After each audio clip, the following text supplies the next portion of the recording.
सिया राम। जी हाँ, जय जय सिया राम। नमस्कार, आप देख रहे हैं इंडिया न्यूज। मैं हूं आपके साथ शोभना यादव। अयोध्या में राम जन्मभूमि विवाद को लेकर सुप्रीम कोर्ट में 5 जजों की संवैधानिक पीठ सुनवाई करने जा रही है। चीफ जस्टिस रंजन गोगोई की अगुवाई में ये बेंच सुनवाई करेगी। इस बड़ी सुनवाई पर इंडिया न्यूज की बड़ी कवरेज लगातार जारी रहेगी। हमारे साथ सुप्रीम कोर्ट से हमारे रिपोर्टर्स लाइव जुड़ेंगे। हमारे साथ एक बड़ा पैनल भी स्टूडियो में मौजूद होगा। लेकिन पहले आपको इस केस से जुड़े कुछ सवाल और जवाब बता देते हैं। सवाल ये उठता है कि सुप्रीम कोर्ट में आज क्या होगा, तो उसका जवाब यह है कि अयोध्या जमीन विवाद पर फाइनली सुनवाई शुरू होगी। सुनवाई किस चीज पर होनी है, ये दूसरा सवाल है। विवादित जमीन पर किसका मालिकाना हक है? सुप्रीम कोर्ट ने साफ कर दिया है कि इस जमीन के मालिकाना हक को लेकर सुनवाई है। सुनवाई कौन कर रहे हैं? 5 जजों की संवैधानिक पीठ इस पूरे मामले की सुनवाई आज शुरू करेगी। पक्षकार कौन कौन है आप सभी जानते हैं कि रामलला विराजमान, निर्मोही अखाड़ा और सुन्नी वक्फ बोर्ड जो है वो इसमें पक्षकार हैं। तो सुनवाई आज शुरू हो जाएगी। जो एक लंबा इंतजार है वो खत्म होगा। नवंबर से पहले ये कहा जा रहा है कि इस पूरे मामले पर फैसला आ जाएगा। पक्षकार हमने आपको बताए, आप देख सकते हैं अपनी टीवी स्क्रीन पर। और जो बात हमारी है कि ये जो कहा जा रहा है कि नवंबर तक ये फैसला आ जाएगा, इसलिए आ जाएगा क्योंकि चीफ जस्टिस रिटायर हो रहे हैं और संवैधानिक पीठ है, तो फैसले की उम्मीद है कि वो फैसला देकर ही अपनी कुर्सी को छोड़ेंगे। सुप्रीम कोर्ट में ये मामला आया कैसे, ये सवाल बड़ा अहम हो जाता है। जो दर्शक हमसे अभी अभी जुड़े हैं, इलाहाबाद हाई कोर्ट के फैसले को चुनौती दी गई है। इलाहाबाद हाई कोर्ट ने कहा था कि 2 हिस्से हिंदू संगठनों के हैं और 1 हिस्सा सुन्नी वक्फ बोर्ड का है। हमारे साथ हमारी सहयोगी आंचल आनंद जुड़ गई है सुप्रीम कोर्ट से। आंचल, आज बहुत बड़ा दिन है सभी हिंदुओं के लिए कि फाइनली सुप्रीम कोर्ट में संवैधानिक पीठ ने अब इसकी सुनवाई शुरू करेगा। बिल्कुल, संविधान पीठ इस मामले की सुनवाई शुरू होगी। आज 10:30 बजे के करीब उम्मीद की जा रही है कि संविधान पीठ मामले की सुनवाई शुरू करेगी। हमारे साथ आशीष इस वक्त जुड़ रहे हैं क्योंकि इनको कोर्ट के अंदर जाना होगा। आशीष, 3 पॉइंटर्स जो आज कोर्ट में हो सकते हैं।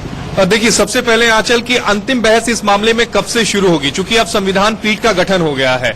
अभी तक सवाल ये था कि सीजीआई, तत्कालीन सीजीआई जस्टिस दीपक मिश्रा के बाद आखिर पीठ में कौन कौन होगा। कयास बहुत सारे लगाए जा रहे थे कि उस समय पीठ में जो 2 सदस्य थे, जस्टिस अशोक भूषण और जस्टिस अब्दुल नजीर, वो नई पीठ में भी होंगे, लेकिन ऐसा नहीं है। 5 जजों की संविधान पीठ गठित हो चुकी है। जो प्लीडिंग्स के काम है वो पूरी तरह हो चुके हैं। जो ट्रांसलेशन का काम है 50 से 60 हजार पन्नों का, वो भी पूरा हो चुका है। 7 अलग अलग भाषाओं में ट्रांसलेशन का काम था, वो पूरा हो चुका है। यानी आज सुनवाई की जो रूपरेखा है वो तय हो जाएगी। और सबसे अहम बात कि आखिर पहली जो सुनवाई अंतिम बहस की होगी वो कब से होगी और क्या रोजाना होगी। कॉन्स्टिट्यूशन बेंच की जो सुप्रीम कोर्ट में परंपरा अभी तक चली आ रही है, वो वीक में 3 दिन लगातार एक मामले की सुनवाई करती है। नॉन मिसलेनियस डे को मंगलवार, बुधवार और गुरुवार। तो क्या इस मामले की सुनवाई भी इसी तरह होगी? आपको ध्यान में होगा, जब आधार मामले की सुनवाई सुप्रीम कोर्ट की संवैधानिक पीठ ने की थी तब 39 दिनों तक सुनवाई चली थी। तो क्या अयोध्या की सुनवाई उससे ज्यादा होगी या कम होगी, ये सारी चीजें जो हैं वो साफ हो जाएंगी।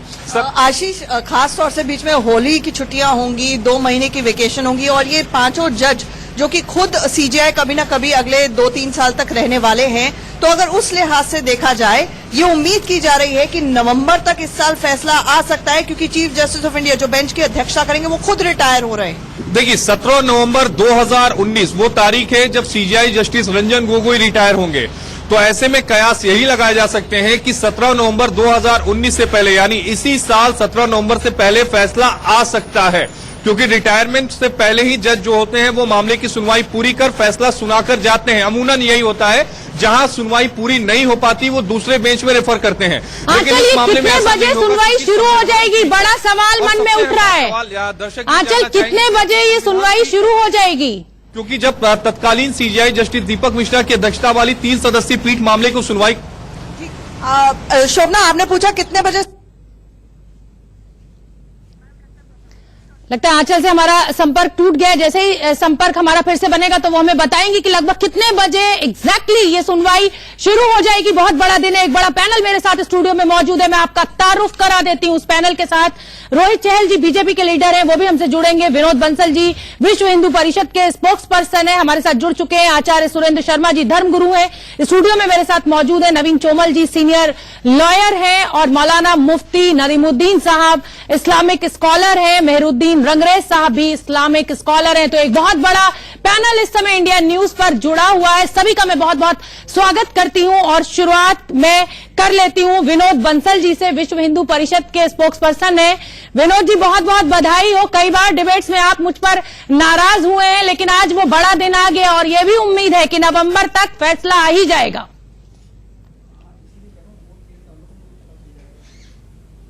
नहीं, मेरी बहन, आपसे नाराज नहीं रहता मैं। किसी मुद्दे विशेष पर मैंने कुछ कह दिया हो तो उसके लिए माफी चाहता हूं।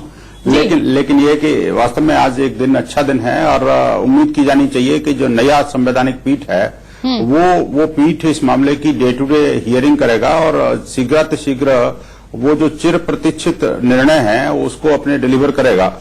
और मुझे ये भी उम्मीद की जानी चाहिए शोभना जी कि अब कोई दोबारा से इस पीठ के सामने कोई नया कपिल सिब्बल खड़ा नहीं होगा और न ही कांग्रेस प्रायोजित किसी शाउटिंग ब्रिगेड द्वारा इस मामले का को रोकने का प्रयास होगा। उसके लिए आश्वस्त रहिए विनोद बंसल जी। 2019 बहुत नजदीक है सर, अब कोई रिस्क लेगा नहीं, उसके लिए आश्वस्त रहिए। और रंजन गोगोई बहुत बढ़िया उम्दा जज है, तो इसलिए आश्वस्त रहिए आप। अब आप ये देख लीजिए कि मालिकाना हक रंजन गोगोई किसको देते हैं। बिल्कुल शोभना जी, बिल्कुल ठीक है।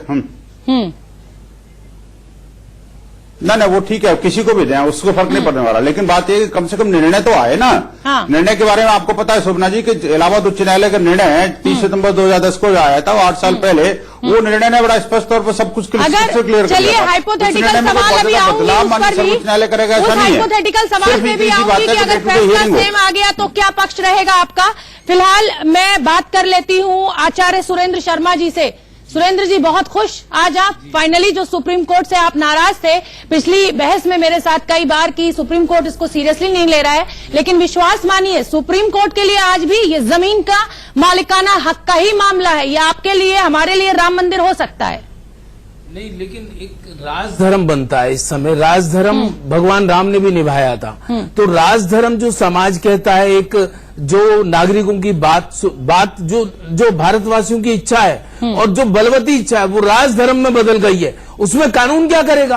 और कानून में भी अगर ऐसा वो सोचते हैं और ये जन भावनाओं को अगर वो महत्व देते हैं हमारे जस्टिस महोदय और 5 जजों की खंड, और सत्य ये खुदाई हो गई। अरे खुदाई हो गई, यादव जी, खुदाई हो गई, हमारे मंदिर मिले, अवशेष मिले, अब क्या बात रह गई सिद्ध करने को। अब तो सीधा सीधा फैसला है, रोज सुनवाई होने के वो मंदिर बनाओ और भव्य निर्माण करो और खुलेआम करो और सबके सहयोग के से, सारे संतों और हिंदुओं समाज के सहयोग से कीजिए।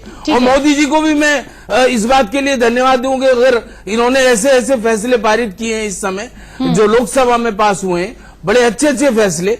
और उसमें अगर ये भी कार्य जल्दी से हो जाता है इनके शासनकाल में, तो मैं उनके लिए भी जो है आभारी हूँ जी। 10% आरक्षण आर्थिक आधार पर, ये भी बहुत अच्छा है। चलिए ठीक है, चलिए ठीक है। मेहरुद्दीन रंगरेज साहब, खुश हैं आप, क्योंकि आप भी यही कहते रहे कि अब इस मुद्दे को सुलझ जाना चाहिए। क्या उम्मीदें हैं सुप्रीम कोर्ट से आपको। सुप्रीम कोर्ट से हमें पूरी उम्मीद है, जो भी सुप्रीम कोर्ट का फैसला होगा वो हमारे लिए सर्वोपरि होगा। चलिए, तो आप अगर हाईकोर्ट वाला फैसला रिपीट होता है तो आप खुश हैं, आपको कोई दिक्कत नहीं है। और मालिकाना हक अगर हिंदुओं को दे दिया तो फिर हमें अपने संविधान पे, अपने सुप्रीम कोर्ट पे हमें पूरा विश्वास है, जो भी उसका फैसला होगा उसका हम सम्मान करेंगे। ठीक है, ठीक है, चलिए ठीक है। अब रोहित चहल जी, आपका रुख कर लेती हूँ। रविशंकर प्रसाद ने कल ये कहा संसद में कि स्लॉग ओवर में छक्के पड़ते रहते हैं और ये पहला छक्का है, तो क्या माना जाए, अभी और छक्के पड़ेंगे या सुप्रीम कोर्ट के फैसले को आपकी सरकार अपना छक्का मान लेगी। देखिए, मुझे लगता है शोभना जी, इसको इस तरीके से देखना चाहिए कि एक अच्छी शुरुआत हुई है, सुप्रीम कोर्ट देर आए दुरुस्त आए, जो एक पहले हो जाना चाहिए था। और अब हमें ये उम्मीद है कि जिस तरीके से जो अभी बंसल जी ने कहा, बहुत अच्छी बात कही कि कांग्रेस के लोग उम्मीद करते हैं कि अब जाके कम से कम इसकी डिले नहीं करवाएंगे, अब इसमें देरी नहीं करवाएंगे। और कोर्ट को भी ये बात समझनी चाहिए ये बहुत लंबा समय बीत चुका है। जिस तरीके से लगातार हिंदू बहुत लंबा इंतजार कर रहे हैं, अब इसका निर्णय डे टू डे हियरिंग हो, इस पर हम चाहते हैं आज कोर्ट जब बैठे तो उस per day to day hearing का निर्णय लें और मंदिर जल्द से जल्द मंदिर का निर्माण शुरू हो। भारतीय जनता पार्टी चाहती है कि जहां रामलला विराजमान है वहां पे भव्य राम मंदिर का निर्माण हो और संवैधानिक दायरे के अंदर अंदर हो। और एक और महत्वपूर्ण बात जिस तरीके से आपने कही है, देखिए जो भी मोदी जी ने अगर इंटरव्यू दिया उसके अंदर एक और महत्वपूर्ण बात मोदी जी ने कही कि जैसे ही कोर्ट का काम खत्म होता है उसके बाद सरकार का काम शुरू होगा। सरकार के पास सारे ऑप्शंस खुले हुए हैं। लेकिन नवंबर तक अगर ये फैसला आया तो पता नहीं कि मोदी साहब होंगे या नहीं होंगे। देखिए मोदी साहब बिल्कुल होंगे, आप निश्चिंत रहिए। भारतीय जनता पार्टी जिस तरीके से विकास का काम किया है, मैं उसमें मैं इतना ही कहूंगा कि लोगों की जनभावना, लोगों का जिस तरीके से सभी को सबका साथ सबका विकास किया है, लोगों का साथ रहेगा। भारतीय जनता पार्टी, मोदी जी की सरकार पूर्ण बहुमत अरे साहब, स्लॉग ओवर में आप तो छक्के पे छक्के मार रहे हैं, लेकिन स्लॉग ओवर में ही सबसे ज्यादा यॉर्कर्स भी पड़ती हैं। विपक्ष भी शांत नहीं बैठा हुआ है। आप निश्चिंत रहिए, आप छक्के पड़ेंगे। राजस्थान, छत्तीसगढ़ और मध्य प्रदेश में आपने खामियाजा भुगत लिया है, तो अति उत्साहित तो कहीं ऐसा ना हो कि अति उत्साह में गलती कर बैठे। देखिए गलती नहीं है, मंदिर निर्माण के लिए गलती नहीं। देखिए बीजेपी को नहीं जाएगा। कर रहे हैं, कहा आपने सबका साथ सबका विकास की बात की। ठीक है, चलिए आप सभी को रोकना चाहूंगी। मेरी सहयोगी आंचल आनंद, सबका साथ सर आपको, अरे सर 2 करोड़ नौकरी, सर 14 करोड़ लोगों को मुद्रा तोड़ के बात करेंगे। चलिए ठीक है, आप सबको रोकना चाहूंगी, आंचल आनंद मेरी सहयोगी मुझसे जुड़ गई है। आंचल, एग्जैक्टली कितनी देर में सुनवाई शुरू हो जाएगी? पूरे देश की नजर लगी हुई है, सिर्फ हिंदू ही नहीं मुसलमान भी अब इस मामले का फैसला चाहते हैं। उसको गिराजे ध्वस्त कर दिया गया है। बिल्कुल शोभना, 10:30 बजे एक्सपेक्ट किया जा रहा है इस मामले की सुनवाई शुरू हो जाएगी, जब संविधान पीठ जो है वो कोर्ट नंबर 1 में देश की सबसे बड़ी अदालत में आके बैठेगी और chief justice of India justice Ranjan Gogoi इस मामले की अध्यक्षता करेंगे। नंबर 1 10:30 बजे मामले की सुनवाई होगी। नंबर 2, जिस तरह रोहित चहल जी कह रहे थे कि संविधान पीठ के पास भेजने का फैसला पहले हो जाना चाहिए था, तो मैं उनको ये याद करा दूं कि योगी सरकार यानी उत्तर प्रदेश सरकार के लिए solicitor general of India Tushar Mehta appear हुए थे, जो लगातार कह रहे थे कि मामले की सुनवाई टाइटल डिस्प्यूट की तरह होनी चाहिए, 3 जजों को करनी चाहिए और डे टू डे होनी चाहिए। वो अपोज कर रहे थे संविधान पीठ के पास भेजे जाने के लिए, बिल्कुल कर रहे थे, कंस्ट्रेंट्स होते हैं टाइम फ्रेम के, तो वो अपोज कर रहे थे। तो आज की तारीख में अगर वो बोले कि बॉल कहीं और फेंकी, किसी और टीम को फेंकी और छक्का इन्होंने जड़ा, तो ये क्रेडिट लेना चाहे तो अलग मसला है। लेकिन बहुत दिलचस्प बात यह है शोभना कि इस मामले के अंदर जो बहुत हिंदू पक्ष है और संत समाज है, वो लगातार कह रहा था कि खास तौर से जब चीफ जस्टिस ऑफ इंडिया की टिप्पणी आई थी, हालांकि वो टिप्पणी किसी और कॉन्टेक्स्ट में थी, प्राथमिकता वाली,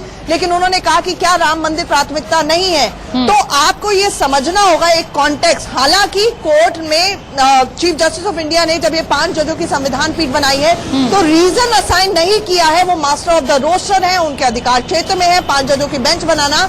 लेकिन इसको कम से कम इस लिहाज से देखा जाना चाहिए कि 3 जजों की बेंच पिछले साल, जिसकी अध्यक्षता पुराने चीफ जस्टिस ऑफ इंडिया कर रहे थे, उन्होंने संविधान पीठ के पास भेजने से इनकार किया था, लेकिन नए चीफ जस्टिस साहब ने 5 जजों की बेंच बनाई है। तो कहीं ना कहीं जो प्राथमिकता का सवाल था, इसको उस कॉन्टेक्स्ट में भी देखा जा सकता है कि एक वाइड रेंजिंग, ज्यादा रिप्रेजेंटेटिव संविधान पीठ इस मामले की सुनवाई करेगी। अब क्या इसके पीछे ये देखा जाए कि संवेदनशीलता को देखते हुए ये फैसला लिया गया है, एक ही बार ये इस मामले को, क्योंकि कई पेचीदा सवाल जो संविधान से जुड़े हो सकते हैं, इसलिए संविधान पीठ इस मामले की सुनवाई करे, ये एक बात होती है। और खास तौर से अगर इसके गठन को देखा जाए, जो chief justice of India Ranjan Gogoi के 7 जज बैठने वाले हैं, वो 4 जज भी इस देश के chief justice of India if all goes well बनने वाले हैं।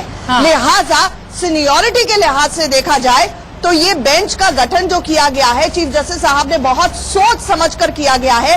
तो जो अभी तक इस मामले में थिएट्रिक्स हो रहे थे, हम लगातार कहते आए हैं chief justice of India Ranjan Gogoi बिल्कुल नो नॉनसेंस जज है, he makes up his mind very quickly. In fact एक बारी 4 मिनट सुनवाई हुई, पिछली बारी 60 सेकंड में उन्होंने बता दिया 10 तारीख को आइएगा, अप्रोप्रिएट बेंच सुनवाई करेगी। आज भी माना जा रहा है कि सुनवाई छोटी होगी जब वो पूरी की पूरी रूपरेखा या अपना इंक्लिनेशन दे सकते हैं कि इस मामले को आगे किस तरह से रोड मैप, इससे कैसे डील किया जाए। ठीक है आंचल, आप बनी रहिए हमारे साथ, थोड़ी सी समय की पाबंदी है। सुप्रीम कोर्ट की संवैधानिक पीठ 5 जज जिसमें शरीक हैं, सुनवाई शुरू करेगी राम मंदिर मामले पर। एक बड़ा पैनल हमारे साथ जुड़ा हुआ है, तमाम रिपोर्टर्स हमारे लाइव है पल पल का अपडेट हमें देने के लिए। और रोहित चहल जी, हम आपसे बात कर रहे थे, हमारी सहयोगी ने अभी बताया और मैं भी आपसे ये पूछ ही रही थी कि तुषार मेहता साहब ने ये कहा कि इसको एज ए प्रॉपर्टी डिस्प्यूट ही लेना चाहिए, तो कपिल सिब्बल को क्यों आप इतना कोस रहे हैं? आपके खुद के लोग भी तो यही चाहते हैं। देखिए कपिल और सिब्बल जी, भावनाओं पे तो कोर्ट चलेगा नहीं। कोर्ट के लिए राम मंदिर बने या न बने कोई अहमियत नहीं रखता है। संविधान को अगर किसी ने देखा होता तो उसके पहले पन्ने पे प्रभु राम की फोटो है। एक बात। दूसरी बात, आपने बिल्कुल कहा संविधान जो है वो कानून जो है वो संविधान से चलेगा। संविधान किसके लिए बना है, कानून किसके लिए बना है? लोगों के लिए बना है, जनभावना है लोगों की। सिर्फ बहुसंख्यकों के लिए बना है। देखिए बहुसंख्यक के लिए नहीं बना। कानून क्या कहता है, अगर आप कानून की भाषा में करना चाहे तो मैं कानून क्या कहता है और वहां की जो कानून ने, मैं थोड़ा सा इतिहास में लेके जाऊंगा, शायद मेरे साथ कुछ लोग बैठे हैं। हाँ, जल्दी आइए, फिर मुझे दीपक जी का भी देखिए पहले मुस्लिम पक्ष ने कहा कि वो बंजर जमीन थी सरयू के किनारे और जिसमें वो ढांचा बनाया गया, जिसको ध्वस्त किया गया, एक बात। लेकिन ऐसा नहीं, और उन्होंने कहा कि अगर ऐसा पाया जाता है कि वहां पर कुछ था तो हम उस पर से अपना हक वापस ले लेंगे, मुस्लिम पक्ष ने कहा, जो कि उन्होंने बाद में इनकार कर दिया। इकबाल अंसारी लेकिन ये नहीं कह रहे हैं। देखिए इकबाल अंसारी का साफ कहना है कि उनकी जमीन है, वो उनके पुरखों की जमीन है। 7 जनवरी 2093 के अंदर उस समय के जो ऑनरेबल जो उस समय के महामहिम राष्ट्रपति महोदय थे, उन्होंने कहा था कि इसके ऊपर सुप्रीम कोर्ट से उन्होंने पूछा कि क्या इसके अंदर सच्चाई। फिर सुप्रीम कोर्ट ने सरकार से इससे पूछा तो उस समय सुप्रीम कोर्ट ने तय किया कि इसके अंदर आर्कियोलॉजिकल सर्वे ऑफ इंडिया के द्वारा खुदाई करनी चाहिए। आर्कियोलॉजिकल सर्वे ऑफ इंडिया ने कहा नहीं, इस पर एक्सपर्टाइज चाहिए। तो कनाडाई कंपनी आई, नहीं पता होना चाहिए। दोनों बार अवशेष अवशेष में निकले ना, तो आप भी मान रहे हैं अवशेष निकले। जब मंदिर के अवशेष निकले, मैं बता रहा हूँ रिपोर्ट क्या कह रही है, मैं वो बता अधिकार नहीं छोड़ रहा है। अच्छा सुनिए, मुस्लिम पक्ष, यही तो बात है, मुस्लिम को समझना पड़ेगा कि जिस तरीके से समझना पड़ेगा, नहीं समझना पड़ेगा। अरे क्यों नहीं समझना पड़ेगा? क्यों समझना अरे पड़ेगा? देखिए बहुसंख्या इसलिए पड़ेगा इंडिया कह रहा है। अगर ये बहुसंख्यक है तभी तो सजा काट रहे हैं, अब तक इंतजार कर रहे हैं। चलिए ठीक है, पहली बात प्रिंसिपल ने तो अस्तित्व पर सवाल करती है। और एक बात, दीपक झा राम जी का अस्तित्व पे सवाल उठाते छोटा सा जवाब दीजिएगा, प्रेस से लौट के फिर आपके पास आऊंगी। राम जी का अस्तित्व पे कांग्रेस पार्टी ने सवाल उठाया। क्रेडिट जाता है अगर सुप्रीम कोर्ट में सुनवाई शुरू हो जाती है, बीजेपी इसको अपने छक्के के रूप में मानेगी। देशवासियों एक मिनट रुक जाइए सुरेंद्र जी। हाँ, एक बात बताना चाहता हूँ। हाँ, जो भी राजनीतिक दल इस पे मंदिर बनाना चाह रहे हैं, बीजेपी कहती है हम बनाएंगे। अरे भाई साहब, आप 25 सालों से 30 सालों से सपने दिखा रहे हो मुंगेरी लाल के, ये सिर्फ भावनाओं का व्यापार करना चाह रहे हैं। हाँ। देश की जनता भोली भाली है। 25 साल से 2014 में आए। भावनाओं का व्यापार है। 2014 में आए। भावनाओं का व्यापार है। आप 2014 में भावनाओं का व्यापार करने में माहिर है। और इस